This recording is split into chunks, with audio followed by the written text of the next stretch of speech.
ahora se conocen como de tercera y de cuarta generación, que son las que son las orgánicas y las celdas de peróxidos. Entonces,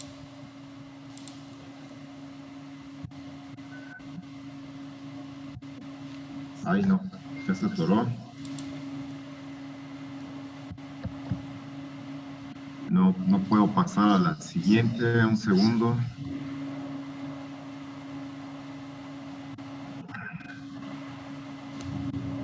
Ok, ya.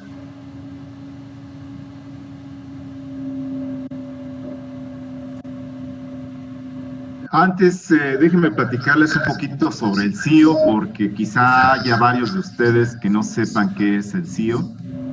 Digo, yo cuando estuve en la Facultad de Ciencias en la UNAM, pues sí, había escuchado hablar del CIO eh, como físico, pero pues no lo conocía físicamente, ¿no? Entonces, ustedes creo que están en distintas facultades, centros, institutos, entonces a lo mejor han escuchado hablar. El CIO es el Centro de Investigaciones en Óptica. Es un centro público del CONACYT. El CONACYT tiene 26 centros públicos distribuidos en alrededor de 45 ciudades.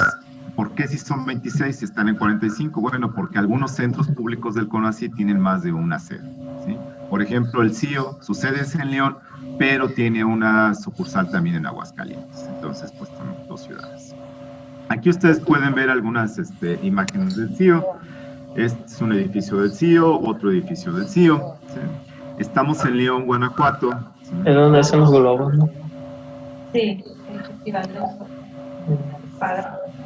Sí, del lado derecho está una imagen del Festival del Globo que ya tiene alrededor de 20 años en León, Guanajuato, y que se ha vuelto, pues, bueno, ya es internacional, vienen alrededor de 200 globos año con año. No sé si este año por la pandemia se vaya a hacer, muy probablemente no, porque es en noviembre.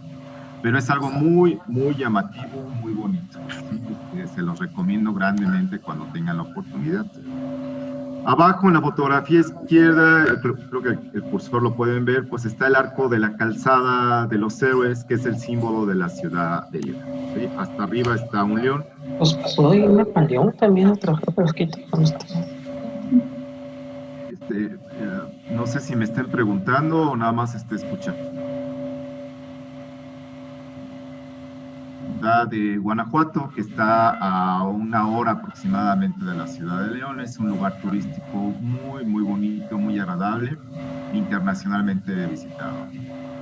Pueden ver una imagen de noche desde el Pípila, un lugar tradicional, entonces, bueno.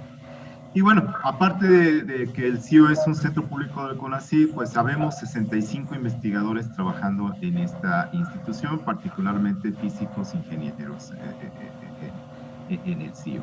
También tenemos programas de maestría, 2 y 1 de doctorado, que en un segundo más les comentaré. El CIO tiene 40 años desde que se fundó. Entonces tenemos 3 posgrados, el doctorado en ciencias que ya tiene como más de 35 años, una maestría en ciencias, ambos en óptica, que tiene también ya casi 40 años desde que se creó el CIO, y de una maestría en optomecatrónica que ha de tener unos 10, 12 años. Esta es la maestría más reciente. Hay 12 ingresos por año en caso de que ustedes estén interesados en hacer un posgrado en el CIO, en el área de óptica u optomecatrónica. Aparte se pueden hacer varias estancias de todo tipo, ¿no? Servicio social, y bueno, los estudiantes que usualmente llegan al CIO, pues son de física, de matemáticas, de química, electrónica, ingenierías varias, nanotecnología, biotecnología, sistemas afines. Muy bien, entonces empecemos con nuestra charla.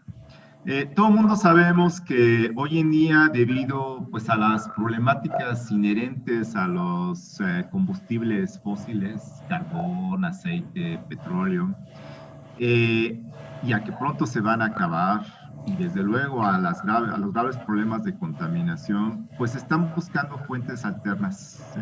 Que sean renovables, económicas y limpias, ¿sí?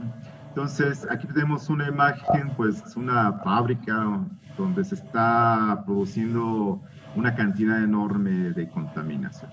Sí, de hecho, pues diariamente se envían a nuestra atmósfera miles de toneladas de dióxido de carbono. Entonces, esto obviamente está teniendo graves consecuencias a nuestro planeta, ¿no? Entonces, requerimos fuentes de energía más limpias como la eólica, como la solar, ¿sí? Para tratar de revertir esta situación.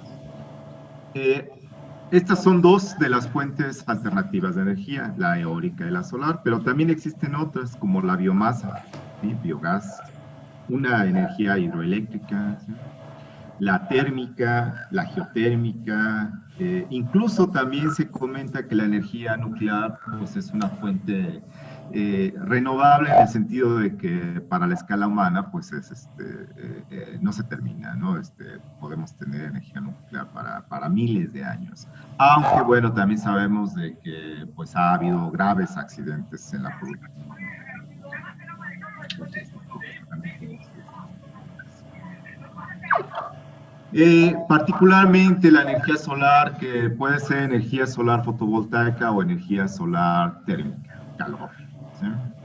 Pues nuestra fuente es inagotable, la recibimos del sol, que tiene 5.000 millones de años de vida y todavía le restan otros 5.000 millones de años, entonces inagotable, ¿sí?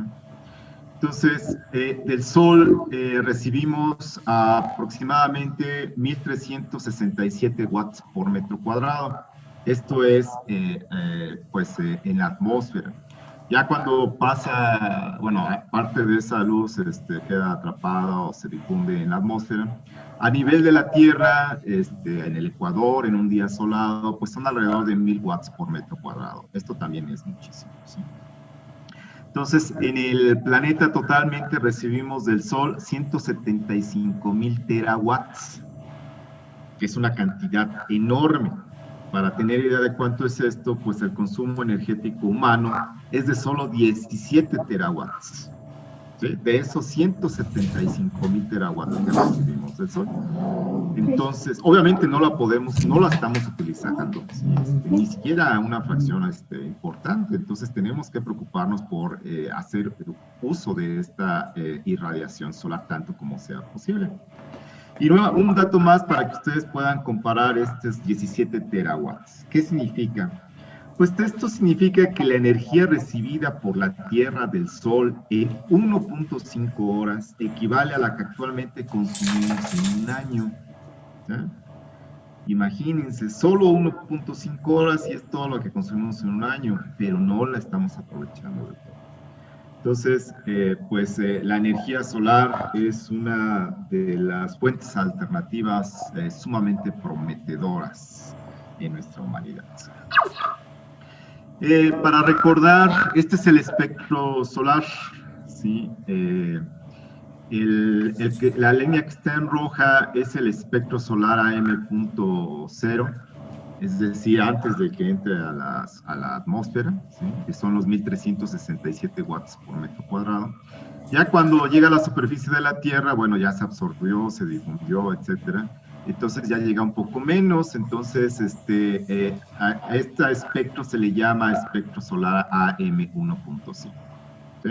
Que equivale a alrededor de 1.000 watts por metro cuadrado. Perdón. Y bueno, la composición de la luz solar. Tenemos aproximadamente 3% de radiación ultravioleta, que no la vemos, pero que sí nos afecta o nos puede afectar grandemente. 45% de visible y 52% de luz infrarroja. Esto es básicamente calor. Aunque sea un día de invierno y que haga bastante frío, pero también esté el sol, como le llamamos a plomo, nos ponemos unos 10, 15 minutos y nos empezamos a sudar. Entonces tenemos que volvernos a la sombra, ¿sí? Por la gran cantidad de radiación infrarroja que estamos recibiendo. ¿Cómo surgió esto de celdas solares orgánicas y de perovskitas? Bueno, este es un área de lo que hoy en día se conoce como fotónica y optoelectrónica orgánica, ¿sí? Es una área multidisciplinaria que involucra a la física, a la química, a la ciencia de materiales, ingenierías moleculares, etc. En la intersección tenemos estos dispositivos electrónicos orgánicos. Dentro de estos se encuentran las celdas solares, hoy en día orgánicas y de perovskita, ¿sí?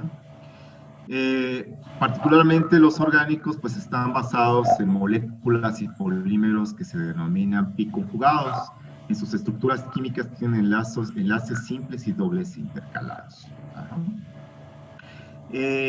Estos compuestos orgánicos típicamente sintetizados en los laboratorios pues pueden tener propiedades no tradicionales, nuevas propiedades. Por ejemplo, pueden conducir electricidad bajo ciertas condiciones. Pueden incluso emitir luz.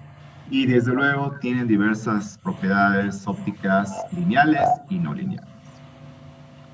Estos polímeros particularmente pues se pueden ver como plásticos.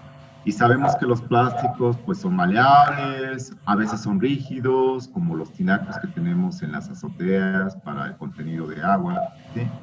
Pero son eléctricamente neutros, ¿sí? Entonces, aquí estos materiales, estos novedosos materiales, pues pueden tener otras propiedades como las estoy comentando. Y todo esto, pues, es diseñado, sintetizado por los químicos de ingeniería molecular. La mayoría son sintéticos, es decir, no se encuentran en la naturaleza con estas propiedades.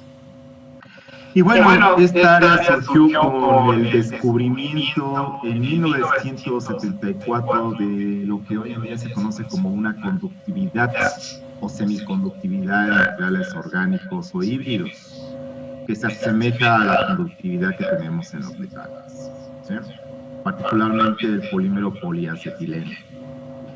Este fue descubierto por Alan Heeger, McDiarmid y Shirakawa. Aquí está Heeger, McDiarmid y Shirakawa. Me parece que ambos ya fallecieron. Heeger todavía está vivo y está activo, ¿sí? Por este enorme descubrimiento de trascendencia científica y tecnológica mundial, en el año 2000 recibieron el Premio Nobel de Química. Y repito, Heeger está sumamente activo en esta área de celdas solares orgánicas y de perovskita. Desde luego hay otras personas muy importantes a nivel mundial, como Tang, que aparte de celdas solares también descubrió los diodos orgánicos electroluminiscentes, básicamente un año después, 1985-1986. Forrest en Princeton, Sari Zipse en Austria, etcétera. Son personalidades también sumamente importantes y creo que varios de ellos están también propuestos para premio Nobel. Bueno, algunas características de esta electrónica orgánica, pues pueden ser muy económicos, tienen distintas propiedades eléctricas y mecánicas, algunas ya las comenté, conducen electricidad, pueden ser maleables, transparentes, ligeros, etc. Pueden ser biodegradables, lo cual es sumamente importante, ¿no? Porque sabemos que con cualquier tecnología que aparece en el mercado, pues es útil, pero también tiene contras, y uno de ellos es la contaminación de nuestro medio ambiente. Entonces, aquí tenemos ejemplos de dispositivos orgánicos electroluminiscentes hoy en día. Ya no tenemos esos televisores viejos. De hecho, ustedes como jóvenes, creo que la mayoría de ustedes son bastante jóvenes, quizá entre 20 y 30 años.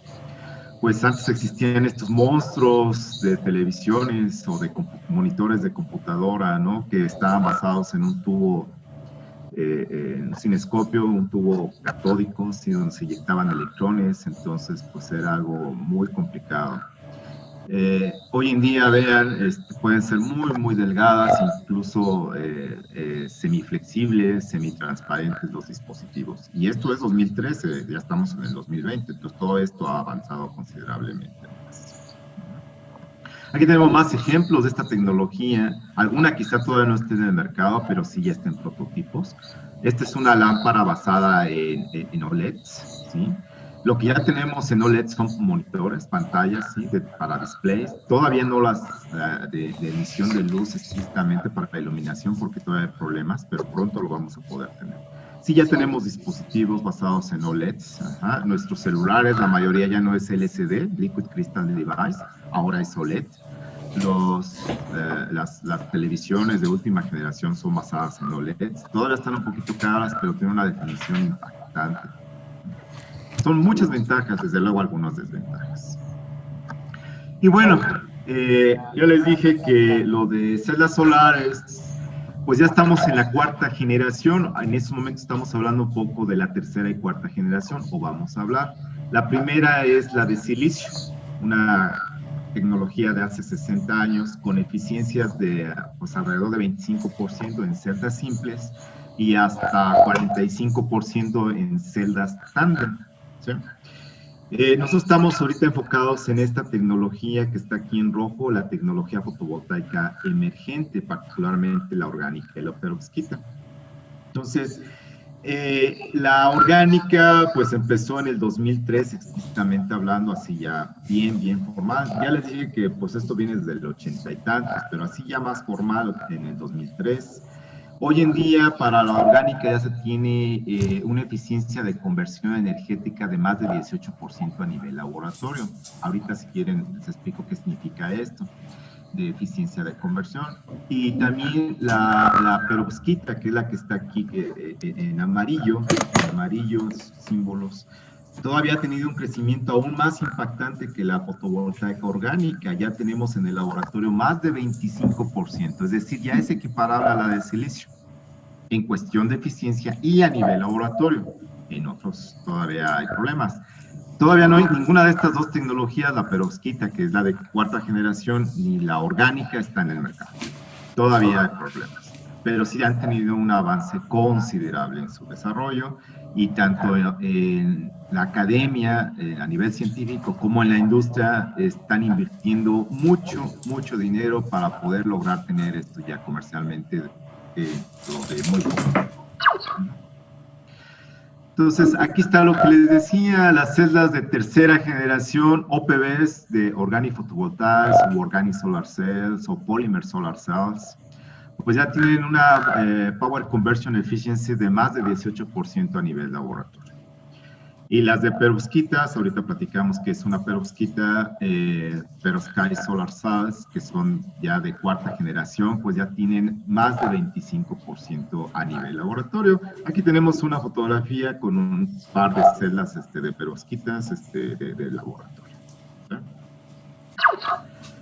Entonces, en mi grupo, en el CIO y en el grupo de propiedades ópticas de la materia, pues ya tenemos alrededor de unos 15 años estudiando celdas solares. Iniciamos con Organic Photovoltaics, hoy en día también ya estamos trabajando con Perovskite Solar Cells. Las Perovskite Solar Cells son aún más recientes que las de Organic Photovoltaics. Como les dije, estas empezaron formalmente ya en el 2003, es decir, hace 17 años. Y las Perovskite Solar Cells empezó su boom alrededor del 2007, 2008. Todavía son más novedosas. Entonces, en mi grupo, pues hacemos desde síntesis, es un grupo multidisciplinario, hay químicos, físicos, ingenieros, computólogos, etcétera.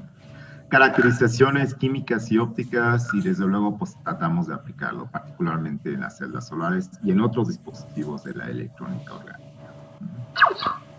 Entonces, ¿qué es una celda solar? Así muy básicamente, ¿sí? Una celda solar pues es un material que reacciona a la luz, ahorita platicamos un poquito más, y que está estanguchado entre dos electrodos. Uno de ellos mínimamente tiene que ser transparente para que pueda pasar la luz y pueda excitar el material activo aquí en este color violeta, ¿sí? Entonces, cuando llega la luz, se absorbe en el material, ¿sí? Hay generación de carga eléctrica, pares de huecos electrones que se llaman excitones, los cuales se disocian, ¿sí? Y llegan a sus respectivos electrodos, los huecos al ánodo, ¿sí? Y los electrones al cátodo. Se cierra el circuito y se genera esta corriente eléctrica, esta diferencia de potencial. Esto es lo que es en el fondo y de manera muy simple una celda solar, de cualquier tipo, ¿sí? Paralelamente, ustedes están aquí viendo la contraparte de OLED, que es Organic Light Emitting Devices. que son primos hermanos de las OPVs. Ahí sucede lo contrario, se inyecta electricidad y se produce luz, que es lo que tenemos en los... Esas sí ya están en el mercado, en displays ópticos. Por ejemplo, en nuestros celulares, la mayoría de nuestros celulares, repito, ya tiene estos displays. Muchas televisiones también ya son a base de OLEDs. Entonces, en este dispositivo se tiene generación de carga, difusión de las cargas del excitón, la separación de carga en electrones y huecos. Hay movilidad de carga, por eso se requiere semiconductividad. No podemos tener la conductividad que tiene un metal, si eso no lo podemos tener, porque estos son materiales orgánicos o híbridos. No es oro, no es plata, no es cobre, etc. ¿Sí? Y tenemos la colección de carga en los electrones. Entonces, a la derecha tenemos una curva típica de caracterización de una celda solar. Una curva que se llama JB, corriente voltaje. Sí, aquí tenemos el voltaje OC, que significa voltaje de circuito abierto, que es cuando la corriente de cortocircuito, JSC, es 0. Y aquí en el eje Y tenemos la corriente de cortocircuito, short circuit current, que es cuando el voltaje es 0. Entonces, sabemos muy bien que la potencia eléctrica es el producto de corriente-voltaje. Por lo tanto, este punto de VOC no nos sirve, tampoco nos sirve el punto de JSC porque el producto es 0. Tenemos que buscar un punto donde el producto sea máximo para tener la potencia máxima. Esto me da origen a este rectángulo, a esta área sombreada que se llama factor de llenado o fill factor en inglés. Estos son los tres parámetros principales para caracterizar una celda solar. Necesitamos incrementar tanto como sea posible el voltaje del circuito abierto, el factor de llenado y la corriente de cortocircuito. Y para calcular la eficiencia, pues lo tenemos en esta ecuación. Intervienen estos parámetros más la intensidad de la radiación incidente, que es precisamente la que nos llega a nivel de la Tierra. Estamos hablando de 1000 watts por metro cuadrado. ¿Sí? Y paralelamente, pues el factor de llenado se calcula pues también de esta curva JB. ¿Ok? Entonces, esto es gruesamente en el fondo lo que es una celda solar. Ahora bien, ¿de qué dependen estos tres parámetros principales? Dependen de muchos parámetros.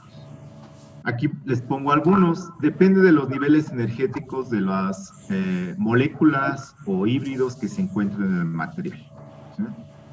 De la calidad de la película que se prepare. Estamos hablando de películas nanométricas típicamente, ¿sí? Nanómetros. Desde 1 nanómetro hasta quizá 700, 800 nanómetros. Entonces, la morfología, el espesor de las películas es muy importante. Aquí recalco, la idea de una celda solar es sumamente simple. Hacerla en el nivel laboratorio y más aún que funcione, ahí ya no es tan fácil, ¿sí? Definitivamente porque hay que controlar estos parámetros que son críticos y estamos hablando a nivel de escala nanométrica, ¿sí? Es nanotecnología. ¿De qué depende la corriente de cortocircuito? Nuevamente depende de los niveles energéticos de los materiales que estemos utilizando. De la recombinación de las cargas eléctricas. En un OLED, lo que queremos es que haya mucha recombinación. En una celda, lo que queremos es que se evite la recombinación, que haya separación de carga, para que se pueda generar la electricidad. Que los materiales semiconductores tengan una movilidad de carga eléctrica lo más grande posible. Típicamente estamos hablando de 10 a la menos 2, 10 a la menos 3 centímetros cuadrados por segundo. Para que tengan idea, un metal pues es 10 a la 5, 10 a la 6, entonces son órdenes de magnitud y nunca vamos a poder tener lo que tenemos en un metal. Estamos hablando de materiales semiconductores. Y nuevamente de la calidad de la película, el espesor, la morfología, etc. Y bueno, finalmente el factor de llenado. ¿Sí? Para el factor de llenado me voy a hacer me voy a ayudar de este circuito electrónico, que es muy simple de la electrónica, es un diagrama de un diodo, ¿sí? Aquí tenemos el diodo, tenemos la corriente, la resistencia en serie y una resistencia en paralelo. Entonces, para que el factor de llenado sea lo más grande posible, pues necesitamos una resistencia en serie lo más grande, lo más pequeño posible, esto para que haya conductividad. Una resistencia en paralelo lo más grande para evitar las pérdidas en los electrodos. Ajá. Y bueno, nuevamente intervienen las características morfológicas de espesor de las distintas películas que vamos a depositar. Y aquí tenemos un ejemplo de valores típicos en una celda solar. ¿Sí? Voltaje del circuito abierto del orden de 1 volt. Corriente de circuito abierto del orden de 17-18 miliamperes por centímetro cuadrado. Un factor de llenado de 0.7. Repito, estos 3 parámetros lo que queremos es que sean lo más grandes posible y para nada es fácil lograr esto en un dispositivo. Con estos 3 parámetros aquí se obtiene 12%. ¿Sí? Eso es bastante aceptable, pero no es lo máximo.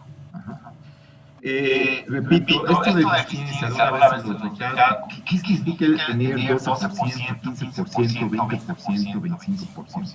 Para que tengamos una idea, un auto, ¿sí?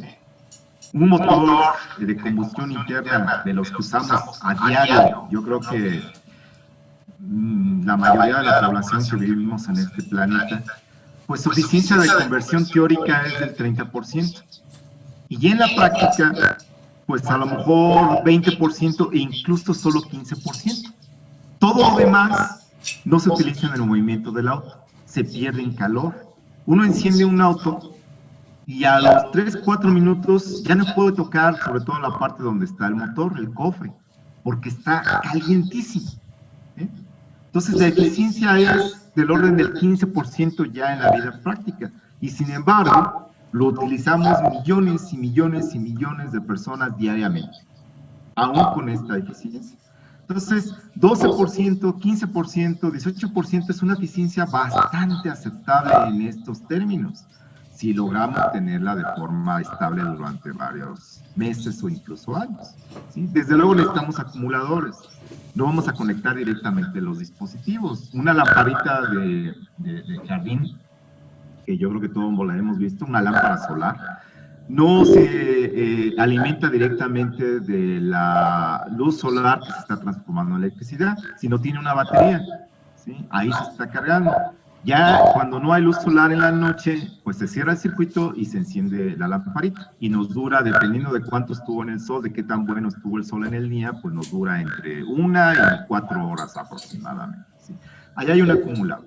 Entonces, aunque la eficiencia no sea muy alta, vamos a hablar 10%, se puede estar cargando durante el día en acumuladores. Entonces, los acumuladores también son parte súper importante de la tecnología fotovoltaica, de la tecnología solar. Ok, entonces, en el fondo es un poco más complicado el material activo, usualmente no es uno solo. Hoy en día, típicamente son 2 para las OPVs, sí sigue siendo uno solo para las perovskitas, pero tienen otras propiedades. Para las OPVs necesitamos una mezcla de un donador y un aceptor. Y todavía es aún más complicado, ¿sí? No solo es la capa activa, que es una mezcla, ¿sí? Sino también requerimos otras capas buffer, como la azul que tenemos aquí, como la amarilla que tenemos aquí.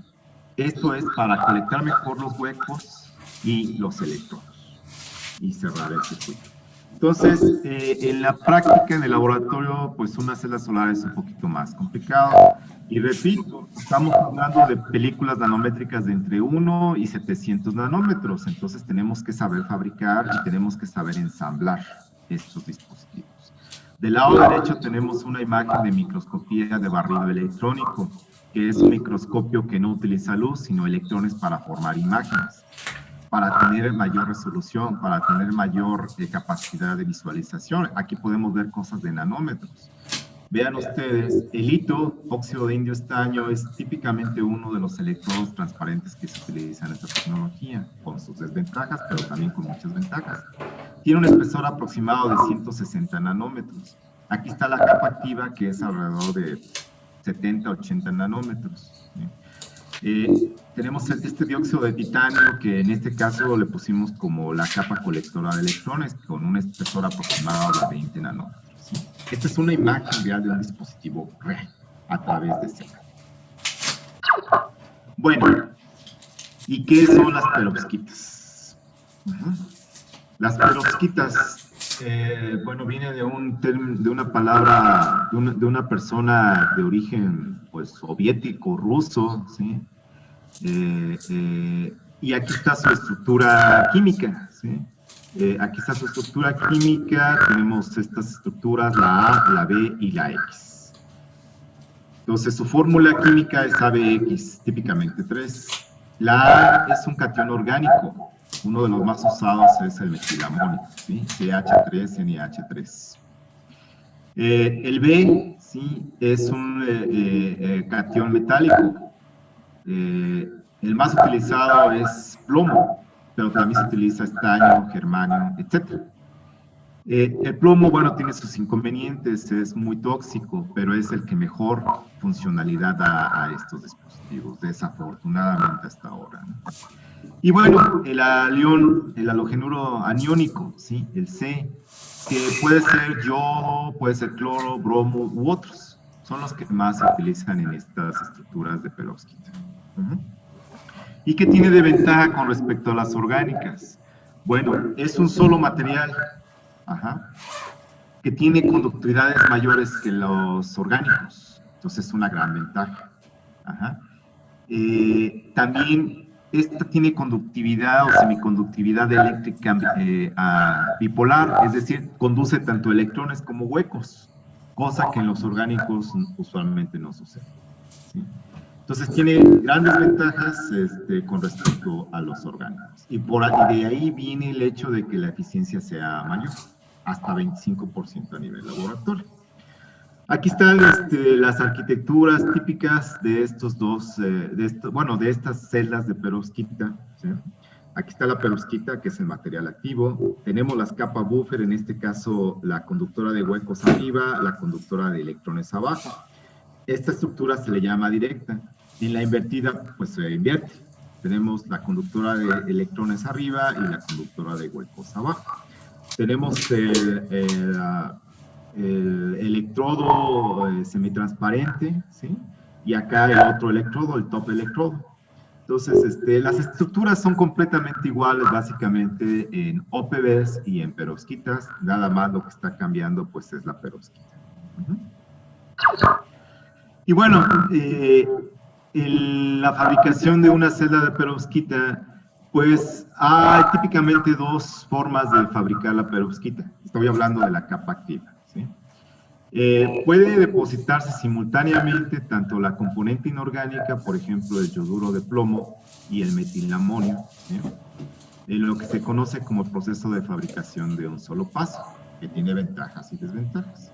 O bien, se deposita primeramente el yoduro de plomo y después el metilamonio, luego pues se mezclan intrínsecamente y ya se tiene la perovskita, ¿sí?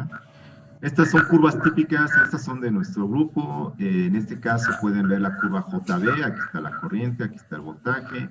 Para este caso particular, pues está una perovskita del orden de 11% de eficiencia. Acá abajo es otra perovskita también de nuestro grupo con una eficiencia de casi 13%. Recuerden, el récord mundial es de más de 25% a nivel laboral. Y bueno, algunas ventajas y desventajas de estas celdas de tercera y de cuarta generación. Tenemos aquí una imagen, un camello, un hombre en el desierto, donde hay mucho sol, pero bueno, poca comida, poca agua, etc. Entonces, en el día hace mucho calor y vean ustedes aquí este camello pues va cargando unos paneles solares. No los lleva el hombre porque son rígidos, son pesados, estas paneles de silicio. Los orgánicos y las de perovskitas pueden ser flexibles y bastante ligeros.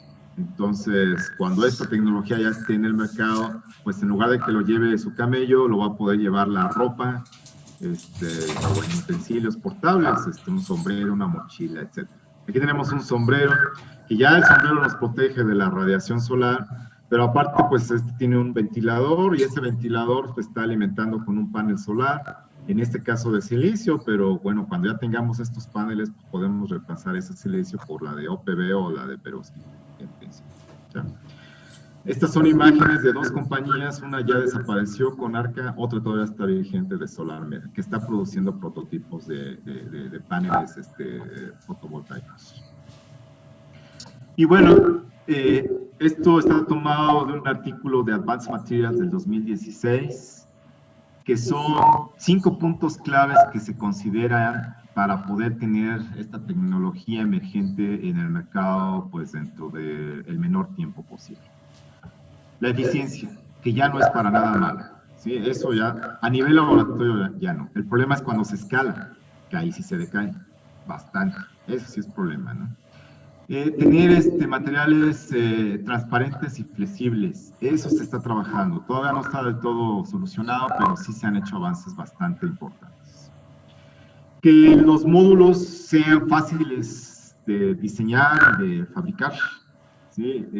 Por ejemplo, a través de tecnologías ya muy conocidas como la de impresión, ¿no? Como una impresora, ¿no? Fabricar nuestras celdas así como pues una impresora sería fantástico. Ya hay avances también considerables. Pero hay otro término, ¿sí? 1, 2, 3, 4, que es la estabilidad. Desafortunadamente aquí sí sigue habiendo un problema grave. Tanto las de OPVs como las de perovskitas son bastante inestables. Hoy en día tenemos de meses, bueno, de semanas a meses su estabilidad es pobre. La de silicio, pues es de una estabilidad de 25 años, imagínense, ¿no? Compramos nuestro panel de silicio, nos lo colocan o lo colocamos y no necesitamos darle ni siquiera mantenimiento en alrededor de 25 años. Uf, pues es algo sumamente práctico, ¿no? Definitivamente. Entonces acá sí, pues estar cambiando los paneles cada semanas o meses todavía es algo un poco impráctico. Pero bueno, se está trabajando en ese aspecto. Aquí ustedes pueden ver un prototipo tecnológico probado en España por un grupo danés, ya de varios metros cuadrados. Son paneles fotovoltaicos fabricados por la técnica Roll to Roll. Este es el dispositivo Roll to Roll, ¿sí? Es una máquina que se utiliza para otros procesos, para hacer plásticos, por ejemplo, ¿sí? Aquí están haciendo las celdas. Es un experimento que hicieron ya en la vida real, bajo condiciones medioambientales normales, de sol, frío, viento, lluvia, etcétera, ¿sí? Los detalles los pueden ver aquí en Advanced Materials 2014. Y esto que tienen ustedes aquí abajo es un panel pequeño, enrollable, para alimentar smartphones, ¿sí? Recordemos que las baterías de nuestros smartphones pues se acaban bien rápido, ¿no? En el día las tenemos que estar cargando, dependiendo del uso y del tiempo que tengamos con nuestro smartphone, pues tenemos que estar cargándolo constantemente. Entonces, donde quiera que vayamos, necesitamos llevar nuestro cargador y eléctrico y que haya una toma de corriente para poder conectarnos. Incluso en los restaurantes hay ocasiones en que ya nos prestan un cargador solar, pero a base de celdas de silicio. Entonces, este cargador solar es a base de celdas orgánicas. Yo lo tengo, funciona, pero todavía tiene inconvenientes. No está en el mercado, yo lo conseguí como prototipo en 150 euros. Es un prototipo también de un grupo danés. Pero ahí van los intentos por tener ya cada vez más cerca la tecnología fotovoltaica y de perovskita. Mercado potencial. Quiero hacerles énfasis en que las celdas de tercera y de cuarta generación no van a desplazar la tecnología del silicio, la de primera generación, ¿sí? Van a tener sus nichos de aplicación, bastante particulares. Por ejemplo, debido a que estas celdas son ligeras, con cierta flexibilidad, con cierta transparencia, y en principio el precio será más bajo que el de las de silicio, pues se pueden tener en mochilas. Vean ustedes, aquí está un prototipo desarrollado por la compañía SolarMed, que lo estuvo vendiendo como prototipo, creo que en alrededor de 80 euros. Nada barato, es un prototipo. Pero aquí están los paneles.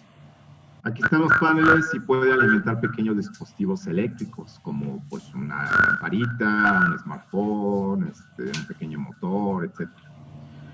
Se pueden poder utilizar en capas Por ejemplo, aquí en México, en la Ciudad de México particularmente, hay muchas fiestas cada 8 días y pues cuando las personas no pueden pagar un salón, pues lo que hacen es en la calle donde viven, la cierran y ponen su carpa. Entonces, pero tienen que poner focos y usualmente se cuelga uno, ¿no? De diablito ahí de afuera, ¿no? Entonces, pues qué mejor tener ya nuestro panel fotovoltaico orgánico de perovskita ahí también en la carpa para poder alimentar pequeños foquitos y poder viajar. Esta tecnología, debido a su semitransparencia y ligereza, va a poder también ponerse en ventanas. La tecnología de silicio no se puede porque es opaca. Acá tenemos nuevamente la fotografía. Es opaca, no es semitransparente. ¿Sí? Entonces, la tecnología fotovoltaica orgánica o de perovskita sí va a poder tener esa característica. Entonces, no solo se va a poder colocar en las paredes o en los techos de casas, edificios, sino también en ventanas. Aquí tenemos un ejemplo de una celda solar ya semitransparente, con distintas capacidades de transparencia, ¿no? Pero que está funcionando para generar electricidad. Entonces, va a tener muchas de aplicaciones estas tecnologías emergentes.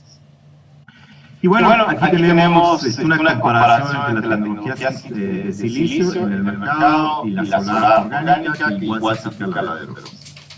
La de silicio gris, ¿sí? Rígida. En cambio, la orgánica o la perovskita puede ser de color ajustable, semitransparente y semiflexible. En la de silicio es pesada porque los materiales, aparte de que son orgánicos, tienen un espesor considerable de décimas de milímetro. ¿Sí? Décimas de milímetro. Acá la luz se absorbe en nanómetros. Entonces, por ello la flexibilidad y la semitransparencia. Aquí sí, el tiempo de vida de la tecnología de silicio ya les había comentado, 25 años, sin básicamente mantenimiento alguno, sino de vez en cuando, pues, 10. Acá todavía tenemos problemas, semanas, meses. Eficiencia del silicio, paneles ya grandes, comerciales, pues 15%, a nivel laboratorio 20%. En laboratorio, las APBs 18%, la perovskita 25%. Pero cuando se escala, se cae dramáticamente. Eso también sigue viendo. Son ventajas y desventajas de estas tecnologías. Algunos factores que afectan la eficiencia de una celda solar. Hay muchos. Repito, como les dije al inicio, el diagrama de una celda solar es muy simple. Ahí es donde tenemos múltiples celdas. ¿Qué tipo de materiales vamos a utilizar? ¿Qué tipo de capa buffer? ¿Qué concentraciones? ¿Qué espesores? La velocidad, tipo de disolventes, los procesos posteriores que les vamos a dar, como el requemado térmico o como un proceso de solvente adicional, o qué aditivos vamos a utilizar, la morfología, su conformación, el tipo de electrodos, la arquitectura y la ingeniería que vamos a emplear, la fabricación y el proceso de almacenaje, si va a ser de una atmósfera normal, o bien encapsulado, etc. Entonces, hay múltiples factores que afectan el funcionamiento de una celda solar. Múltiples. También tenemos múltiples materiales para ser utilizados en estas celdas solares, tanto de orgánicas como perovskíticas. Como capa portadora de huecos, podemos tener este polímero PIDO-PSS, es uno de los más ampliamente usados a nivel mundial, que tiene bastantes ventajas, pero también desventajas. Podemos usar óxido de molibdeno, podemos usar derivados grafénicos, que bueno, hoy en día están muy de moda. Recuerden que en el año 2010 recibieron el premio Nobel de Física dos científicos de origen ruso que trabajan en Inglaterra, Novoselov y Game, por sus descubrimientos en el grafeno, que se considera el material de futuro. Entonces, esto también es un hot topic actual. Bueno, hay más. Óxidos de plata. Y para la capa transportadora de electrones, pues también hay muchos. Sí, el fluoruro de litio que se deposita pues, a condiciones de evaporación térmica. Este polímero PFN ampliamente utilizado tanto en celdas como en OLEDs. Nuevamente el grafeno. Sí, entonces, bueno. Esto es para mejorar el contacto y la colección de huecos y electrones en nuestros dispositivos. En cuestión de materiales, ya les dije que estos materiales son típicamente diseñados y sintetizados por la química molecular. Son materiales no disponibles en la naturaleza, sino pues, se fabrican, se diseñan en el laboratorio. Aquí tenemos algunos ejemplos. Polímeros, con sus especias y moléculas pequeñas. Que por cierto, así muy rápidamente, esto es un tema comercial súper importante, porque quien logra diseñar un material que funcione para esa tecnología, después se puede vender y se vende bastante bien a nivel mundial. Las compañías que hacen esto están volviéndose multimillonarias en estos aspectos. Entonces es un tema comercial súper importante. Más recientemente, en lugar de utilizar polierenos como electroactores, están utilizando materiales ya no polierénicos, como este que está aquí, el ITIC, o bien estos que son aún más recientes, con los cuales ahora han tenido ya eficiencias mucho más altas que con los polierenos, el C60, el CDM, ¿sí? Ya tenemos eficiencias muchísimo más altas.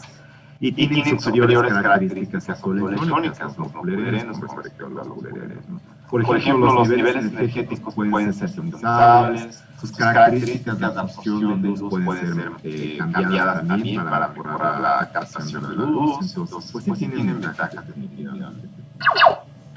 Y bueno, rápidamente nada más el grafeno. Sí, ya que les dije que es el material de futuro, pues tiene un transporte de carga excepcional. Incluso puede compararse con un metal. Sus propiedades térmicas también son muy buenas, similares a las del metal. Sus propiedades mecánicas también. Sí. Hoy en día se está aplicando en casi cualquier campo tecnológico, científico cotidiano. Ya se están fabricando dispositivos electrónicos, químicos, sensores, nanocompositos, almacenaje de energía, entre otros. Entonces su aplicabilidad es impactante hoy en día.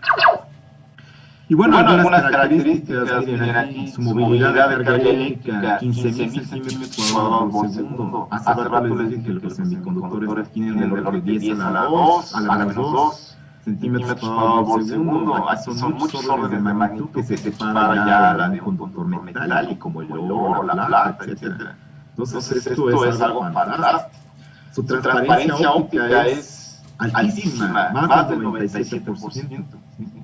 Entonces, sus propiedades eléctricas, mecánicas, electrónicas son muy llamativas de este grafeno y sus derivados. De ahí la importancia que se le esté dando para diversas aplicaciones en todas las áreas del conocimiento humano.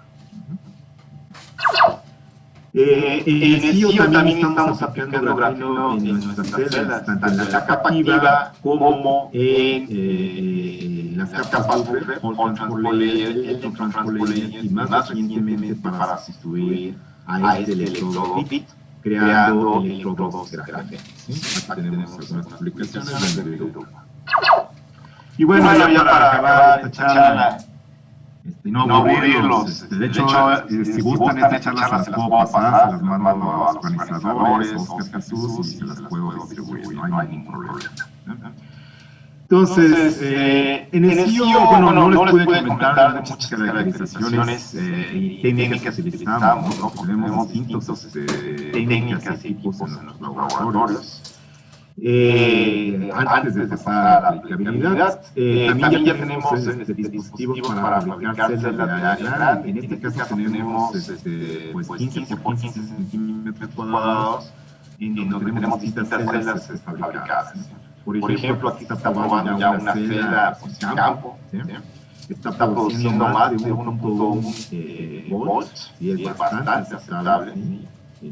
Ya les dije, típicamente es del orden de 1 volt la producción de voltaje. En la corriente varía también mucho más. Este es uno de los instrumentos con los cuales contamos, que es un slot die, que se puede transformar a un roll para producir pues, ya rollos de celdas. Obviamente esto es costoso todavía, ¿no? Pero pues, poco a poco vamos avanzando. Y bueno, aquí estos mini paneles que tenemos los hemos estado utilizando para mostrar que efectivamente sirven nuestras celdas solares orgánicas y de perovskita. Entonces, por ejemplo, aquí tenemos una lámpara solar a la cual le quitamos las celdas de silicio y le pusimos nuestro panel. para encenderlo. Aquí está la fotografía y trabaja bastante bien después de que se haya cargado. Acá tenemos más paneles para alimentar otros dispositivos. Son prototipos que hemos estado desarrollando ya después de todas las caracterizaciones que hacemos. Aquí tenemos más mini paneles, distintas carcasas, tamaños, colores, etcétera. Y bueno, déjenme mostrarles dos pequeños videos de solo unos segundos. Aquí tenemos lo que les estoy diciendo. Reemplazamos la celda de paneles de silicio por nuestro panel orgánico. Y les voy a mostrar, no la lamparita porque no se ve, pero sí un ventilador. Aquí está nuestro panel, está recibiendo directamente la radiación solar. Ahorita lo vamos a voltear.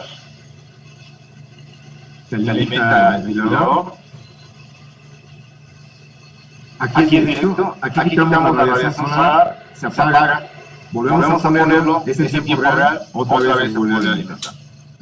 Entonces, ¿de qué funciona? Funciona. Y aquí tenemos paneles ya más sofisticados, aquí está el pequeño video desarrollado por varios chicos, chicas, pues muchos que han trabajado en el grupo de actividades de la materia. Entonces tenemos un panel, todavía no es ni semiflexible ni semitransparente, pero con este panel logramos 5 volts y aparte algo de 30 miliamperes, que es completamente suficiente para cargar un smartphone.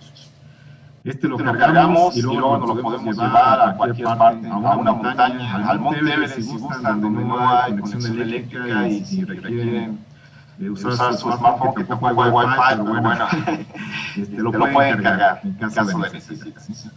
En caso de emergencia.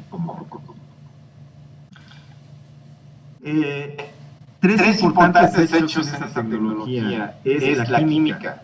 Sí, los materiales utilizados, la química y las ciencias de materiales, los dispositivos, cómo mejorar los dispositivos, aquí vienen ingenieros físicos, y la física en la comprensión fundamental de los procesos físicos, químicos involucrados en los dispositivos, donde intervienen ópticos y físicos. ¿Sí? Entonces, repito, es un área multidisciplinaria para poder desarrollar y estudiar estos dispositivos. Y les recomiendo mucho este artículo de Elsevier, sí, que es de... no alcanzo a ver, pero que es, por ahí está la referencia. Es de hace algunos años. Es pues un artículo que habla sobre las transiciones energéticas en nuestra humanidad. Sí, las cuales nos dicen que no son simples medidas, típicamente para pasar de un modo de producción de energía a otro. Para la humanidad, aunque ya esté funcionando todas las cosas que ha desarrollado, le toma alrededor de 50 años. Y vean el ejemplo que dije de las celdas de silicio. Están siendo desarrolladas desde hace 60 años y apenas hace unos 10 años, 15, empezaron en el mercado ya poderosamente. Cada vez ya es más fácil tener un panel solar en nuestra casa, pero ha tardado bastante. Entonces, aunque la de orgánica y la de silicio y la de perovskita ya puedan funcionar adecuadamente, el proceso de transición pues puede llevar todavía un poco más de tiempo. Conclusiones, pues las de OPVs y las de perovskita son una fuente alternativa muy prometedora de energía eléctrica. Eficiencia a nivel laboratorio de las OPVs más del 18%. De las perovskitas a nivel laboratorio más del 25%. Y ya hay prototipos que se están desarrollando en distintas universidades y compañías. Y desde luego, los materiales no poliénicos para el desarrollo de OPVs también van a tener un futuro bastante significativo en los próximos años. Estos son materiales que han empezado a desarrollarse apenas en los últimos 2-3 años. Es un hot topic actualmente. Bueno, en mi grupo han trabajado muchos chicos de licenciatura, chicos, chicas de licenciatura, maestría, doctorado, postdoctorantes e investigadores. Aquí están algunos, no puedo mencionarlos muchos. También tenemos distintas colaboraciones con distintas instituciones nacionales e internacionales, de las nacionales desde luego está la UNAM, con distintas actas. Aquí tenemos una foto del grupo, otra foto. Hemos Hasta hace poco, el año anterior, no, por la transición presidencial, que estuvimos, y bueno, todo lo que lleva de inherente, sí, la falta de recursos económicos, problemas, etcétera. Y en este año, pues menos por la pandemia, pero ya teníamos 5 años donde cada año consecutivamente hacíamos un curso en donde venía gente de muchas partes del país, e incluso algunos de otros países, para tomar este curso de electrónica orgánica e híbrida. Cuando pasemos esta pandemia y esta transición presidencial, crisis económica, esperemos empieza a mejorar el siguiente año, 2021, esperamos retomar este curso y quedan cordialmente invitados para aquellos que les interese esta área. Y bueno, pues la meta final de estos dispositivos orgánicos, fotovoltaicos, de perovskita, pues es portabilidad, que uno pueda llevarlos en la ropa, en instrumentos portables, mochilas, etcétera, y que sean semi-transparentes, que sean semi-flexibles para alimentar pequeños dispositivos que sean necesarios en nuestra vida cotidiana. Un reloj, un smartphone, una lamparita, etcétera. Pues, jóvenes, muchísimas gracias por su amable atención y estoy abierto a platicar el tiempo que sea necesario, que se nos permita, y responder algunas de sus preguntas si hay algunas. Y desde luego, yo les puedo mandar mi presentación y me pueden contactar cuando lo deseen. Aquí también en esta presentación están mis datos. Muchísimas gracias y pues adelante. Muchísimas gracias, doctor, por su interesante plática. Tenemos ya un par de preguntas en el chat. Grecia nos pregunta si recomienda las celdas orgánicas para invernaderos. Sí y no. Bueno, entendido inorgánicas. Obviamente las inorgánicas se pueden, y las orgánicas o las de los químicos las van a poder utilizar pues en muchas partes. Nada más hay que tomar en cuenta qué es lo que se quiere alimentar. ¿Sí? Digo, ni siquiera la tecnología del silicio puede alimentar unos motores grandes que consumen mucha energía, ¿no? Es un motor de combustión, bueno, vamos, mover un auto con celdas solares sí se puede, pero pues no va a ser lo mismo que moverlo con gasolina o con un motor diésel, ¿no? Altamente potente. Necesitamos considerar los requerimientos energéticos, tanto las del silicio como las orgánicas o las de perovskita van a poder alimentar pequeños dispositivos eléctricos, pequeños motores de bajo consumo, pequeñas lamparitas. No vamos a poder alimentar cosas que requieran grandes consumos eléctricos por la naturaleza. En un invernadero se puede utilizar paneles de silicio para prender pequeños lámparas y estar pues, teniendo luz de forma artificial para plantas de cierta coloración, por ejemplo. Pero va a ser pequeños focos, vamos a tener reflectores de 150 watts, 200 watts para producir pues, la intensidad de la radiación solar. No, eso no. En ese momento no se puede, yo no sé si con celdas se vaya a poner. Entonces hay que tener muy en cuenta los requerimientos energéticos que vamos a necesitar para decidir si vamos a aplicar, si vamos a utilizar un panel solar, ya sea inorgánico, de silicio, o uno orgánico o híbrido. Ok, muchas gracias, doctor. También tenemos otra pregunta de Marcos. Chicos, si quieren, también pueden hacer preguntas vía sus micrófonos, pero en lo que ya tenemos las primeras las vamos a empezar. Marcos pregunta por qué método se deposita el film metal. Sí, esto de depósito de películas es también algo muy amplio, muy interesante, y existen muchas técnicas de depósito. Particularmente el metal de Fields, que es un material técnico de 3 componentes, bismuto, indio, estaño. Se funde aproximadamente a 72 grados, entonces en una hot plate de las que usualmente tenemos en los laboratorios podemos fundirlo. Para depositarlo obviamente hay que subir un poquito más la temperatura, nosotros lo hacemos a 90-95 grados. Ya fundido se puede depositar tanto por goteo como tradicionalmente iniciamos a hacerlo, drop candy, goteo. También se puede utilizar otras técnicas como dot play, como slop die.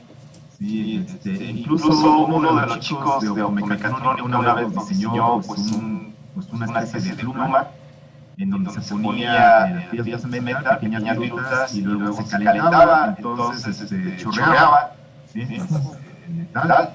Entonces, puede haber distintas técnicas para el depósito y uno las puede ir adaptando a su conveniencia. Ok, muchas gracias. Las últimas preguntas de chat, Marco nos pide si nos recuerda, por favor, cuál es el máximo de rendimiento energético. Sí, en una celda simple de silicio, 25%. Si son tándem, en silicio ya tienen 45, incluso 50% a nivel laboratorio. En las comerciales ya son paneles de metros cuadrados. La eficiencia de que hay un poco una panel solar de metros de silicio alrededor del 15%, 16%. Alrededor puede ser un poco más, puede ser un poco menos. En las emergentes OPVs y de híbridos, a nivel laboratorio, bajo condiciones bien controladas, en áreas muy pequeñitas, estamos hablando del área de milímetros cuadrados. Para las OPVs, 18%, para la perovskita, 25%. Cuando se escala, ahí sí decae dramáticamente, ¿sí? Puede ser mucho. Entonces ese es uno de los graves problemas. Y también la estabilidad es uno de los graves problemas. Entonces son dos cosas por las cuales no se ha posibilitado tenerlos actualmente en el mercado, porque se está todavía trabajando en estos problemas laborales. Ok, muchas gracias, doctor. ¿Alguien más tiene alguna pregunta?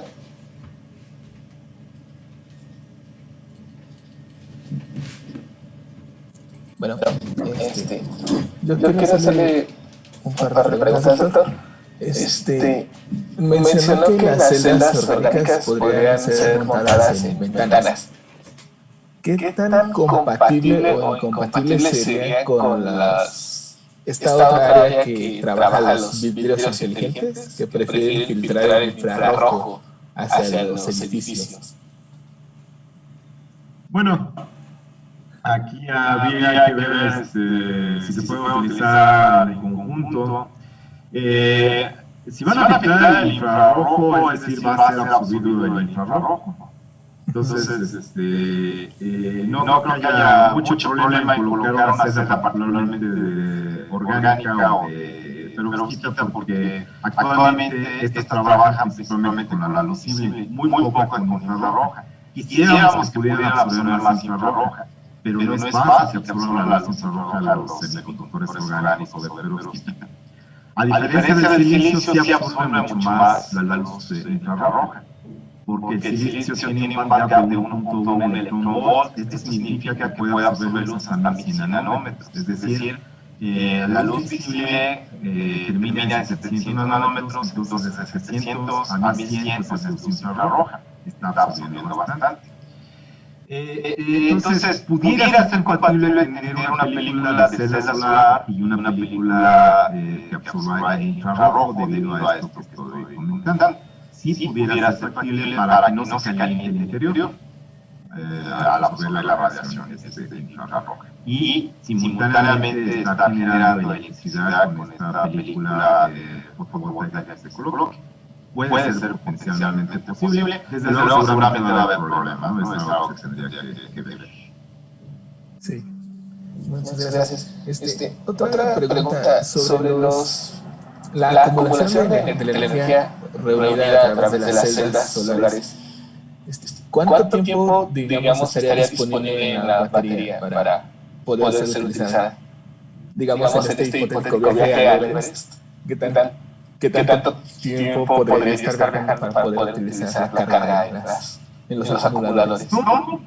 Sí, claro, serían semanas o meses, porque es una batería, es como si uno comprara una batería, una pila aquí en el Oxxo de 1.5 volts, la podemos tener almacenada meses, incluso años. Entonces acá lo mismo, porque te podría poner en un acumulador, o sea, si estuviese cargando y una vez cargado, si no hay alguna fuente donde se esté descargando, pues está almacenada. No, eso no sería problemático.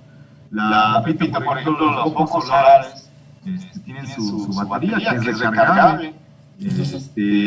Se alimenta o se carga durante el día con la radiación solar, y dependiendo de cuánta luz haya, si no está nublado, si no está lloviendo, pues en la noche esa pequeña celda recargable nos puede durar de 1 a 4 horas. ¿Sí? Pero porque ahí es muy poquita la carga, ¿sí? Es muy poquita. Pero ya un acumulador grande, o bien que tenga muchas horas que se esté cargando, pues ya una vez cargado sí nos puede durar bastante. Obviamente ya cuando se está cargado, si conectamos nuestros smartphones, pues ahí se va a descargar, ¿no?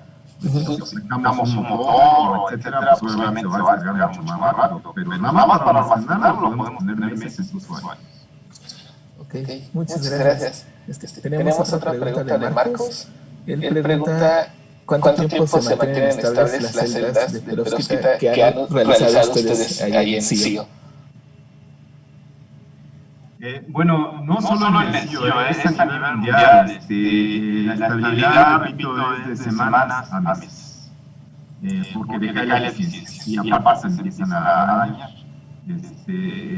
Esto es en todo el mundo, entonces los grupos, tanto en la academia como en la industria, están buscando la forma de que esta estabilidad mejore para tener potencialmente pues algunos años, ¿no? Y pueda uno tener estos paneles estables sin necesidad de mantenimiento. Ahora bien, está la otra variante. Si es que no se logra tener una adecuada estabilidad, jamás vamos a tener como las de sitio. 25 años esta tecnología de tercera y cuarta generación no va a ser posible. Pero debido a que potencialmente es una tecnología o son tecnologías bastante económicas en su producción, pues puede ser desechable. ¿Sí? Si no se logra la estabilidad, podemos estar cambiando los paneles en el dispositivo que tengamos de carcasa constantemente cuando ya se acabe. ¿Sí? ¿Qué significa esto? Pues simplemente, digo, si ya se puede producir fácil, rápida, económicamente, por ejemplo, a través de una impresora, pues vamos, estamos imprimiendo, ¿no? Cada 2 o 3 semanas imprimimos ahí nuestro panel en una impresora y cambiamos donde lo tengamos. Entonces, pues esto también pudiera ser factible, ¿no? Digo, si nuestro celular lo estamos cargando 2 o 3 veces al día, pues caray, si cambiamos los paneles cada semana, pues tampoco podría ser un problema, sobre todo si lo podemos fabricar así de fácil, ¿no? Y económicamente. Sí, en eso tienes razón. Bueno, tenemos otra pregunta de Fer. Él pregunta que, por ejemplo, si tuviéramos un par de celdas en nuestra casa, si nos convendría hacer un trato con la Comisión Federal de Electricidad para que el exceso de energía que estamos produciendo meterlo a la red pública o almacenarla en baterías. Híjole, bueno, aquí es un tema comercial y político, ¿no? Digo, entiendo que las compañías, sobre todo extranjeras, que ponen plantas solares basadas en silicio, pues tienen un acuerdo con el gobierno, con la Comisión Federal de Electricidad, ¿no? Dependiendo de su producción, pueden inyectarla a la red o bien consumirla y no pagar ciertos impuestos, etcétera, ¿no? Pero yo creo que aquí más bien ya son temas políticos, ¿no? Y nuestra situación en México es bastante complicada en estos aspectos. Sumamente complicada. Entonces ahí sí no sabría decirte cómo está la situación. He estado en algunas reuniones donde los industriales pues comentan de la problemática que tienen. Y bueno, ustedes saben, o todos sabemos, hace algunos meses el actual gobierno pues incluso estuvo tratando de inhibir la producción de energía eléctrica a través de estas compañías extranjeras y que solo la CFE pudiera producir, etcétera, ¿no? Entonces yo creo que más que un problema científico-tecnológico, esto es un problema económico, político, sobre todo en nuestro país. Yo creo que eso es viable, pero bueno, hay reglas, con las cuales uno tiene que lidiar o se va a tener que lidiar para poder ver esta situación. Y esto está junto con pegado con lo que al inicio dije de que el sol es para todos y no tenemos que pagar, pero quizá cuando esto se empiece todavía a masificar más, nuestros políticos van a pedirnos que paguemos impuestos por el uso de la radiación solar. Entonces, híjole, sí, es un tema difícil políticamente hablando. Sí. Sí, muy bien. Tenemos otra pregunta de Rubén. Dice que... O sea, él nos dice, usted nos habló de las celdas solares en tándem, donde la eficiencia de conversión es mucho mayor. ¿Cuál sería la diferencia con una celda en configuración como normalmente la conocemos? Es decir, cómo se forma el tándem, cómo relacionamos el tándem con la eficiencia. Es muy simple, jóvenes. Una celda tándem es como si tuviéramos varias celdas conectadas en serie. Por ejemplo, tenemos una lámpara de estas, una lamparita sordomuda para iluminación de pila. Digo, ya también están desapareciendo. Pero solamente requieren dos y se colocan en serie. Esa es una tándem. En cambio, una sola celda sería una configuración normal, directa o invertida. Single, simple. Podemos tener tres conectadas en serie, cuatro, etc. Entonces, en esa tecnología fotovoltaica orgánica y híbrida, se llama tándem cuando se tienen dos celdas simples conectadas en serie, dos o más. Pero, repito, si hacer una celda simple en ese momento tiene sus problemas, una tándem todavía es más problemática. Entonces, ahí lo que se incrementa es el voltaje. La corriente es la misma, porque está fluyendo en serie. Entonces se incrementa el voltaje. Cuando conectamos dos pilas del OXXO, Duracell, Energizer, en serie, en lugar de tener 1.5 volts, tenemos 3 volts. Acá lo mismo sucede, se incrementa el voltaje y la corriente se queda igual. Pero pues, si se incrementa el voltaje, vamos a tener también mayor eficiencia. Ok, muchas gracias, doctor. También tenemos una pregunta de Magali. Ella nos pregunta si en sus prototipos utiliza algún tipo de encapsulante. Sí, es algo que también estamos haciendo. Podemos utilizar, una vez que fabricamos los dispositivos, podemos fabricar distintos tipos de encapsulantes. Uno de ellos son resinas poliméricas. Las tenemos, las depositamos y luego las curamos con radiación ultravioleta para que se vuelvan plástico. Y de esta forma evitar el contacto con el oxígeno y con la humedad, que son dos de los factores que más deterioran la estabilidad de los dispositivos orgánicos y heterogéneos. Y muchos de estos encapsulantes son comerciales, ¿no? Se tienen para las tecnologías previas de primera y segunda generación. No todos se pueden aplicar para las orgánicas y heterogéneas porque muchos de ellos requieren calor y estas celdas pues, se dañan con el calor también. Entonces sí se está haciendo eso y adicionalmente nos hemos dado cuenta que el típico electrodo, top electrodo que se deposita en los dispositivos OPVs o de perovskite solar son basados en aluminio y la gente lo hace por evaporación a alto vacío en una película de alrededor de 100 nanómetros, pero el aluminio ustedes saben que es fácilmente oxidable y aparte es muy frágil. Se puede repetir muy fácilmente, entonces se tiene que encapsular. Nosotros con nuestro metal de field que estamos utilizando y no tan delgado, también hemos hecho análisis de que potencialmente es un encapsulante que protege de la humedad y del oxígeno. Entonces, sí nos está favoreciendo también, no solo para tener eficiencias comparables a las fabricadas con aluminio, sino también en tiempo de estabilidad. Pero sí, este es un tema que se está también trabajando no solo aquí, sino en el mundo, distintos tipos de encapsulantes que sean lo más benéficos posibles. De hecho, hay algunos estudiantes que están haciendo tesis al respecto, ¿no? Gracias, doctor. Tenemos la, bueno, parece ser la pregunta de Carmen Messier. Ella nos pregunta sobre las celdas de perovskita, si hay factibilidad de reciclarlas al 100%, como en el vidrio.